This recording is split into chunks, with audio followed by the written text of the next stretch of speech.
nag-meeting po kami na pupunta po kami sa isang orphanage, ang una ko pong naisip, yung mga bata po doon ay malulungkot. Nung pumasok na po kami doon sa gate ng Casa Miani, yun, nakita ko po yung mga bata, nagsipagmano sa amin. Yun po, doon ko po nakita na magagalang po yung mga bata, masasaya sila. Di naman po sila kontento na doon lang sila sa loob, nakakalabas din po sila sa labas, nakapag-aral din po. Meron po akong isang nakasama, si Virgilio. Matalino po siyang bata, nakapagkwentuhan po kami tungkol doon sa pag-aaral niya. Sabi niya po, ang mga kaklase niya po na mayayaman, mas matatalino rin po, pero hindi po siya nagpapahuli sa kanila. Hi kids! Pagpunta namin sa Casa Miani and hearing the kids' stories, I realized that they are lucky and so blessed because though they are orphaned and coming from the streets or other no parents' families, Father Romel and all the brothers are there for them, to care for them and love them like a parent. Ano masabi mo kay Father Ermita? Father Ermita is like Cardinal Sin. Talaga? How about yung alaga mo? What's the name of your alaga? He is Mark Anthony Beran, 16 years old, Mascom student. And he has a girlfriend. Oh, that's good.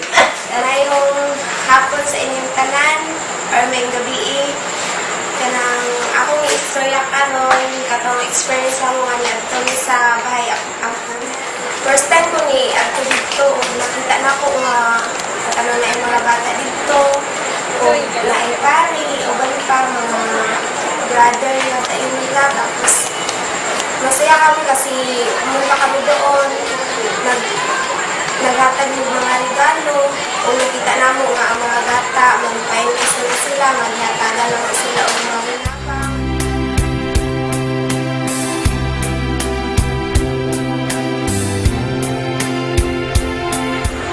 Tubong, Michael, Annalie, Jasper, Ronald, and Maymay,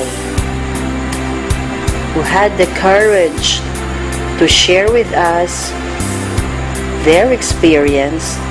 We thank you. You touched our hearts very much.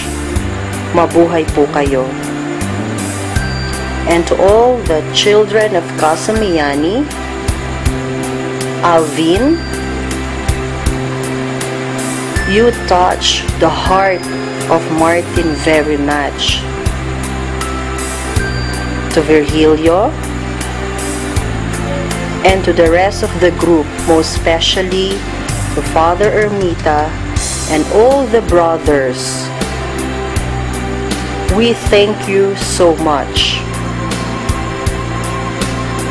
Kung kayo po ay swerte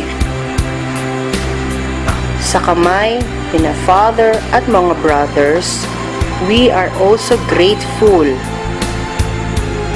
at nagpapasalamat na ang landas namin ay napunta sa Casa Miani.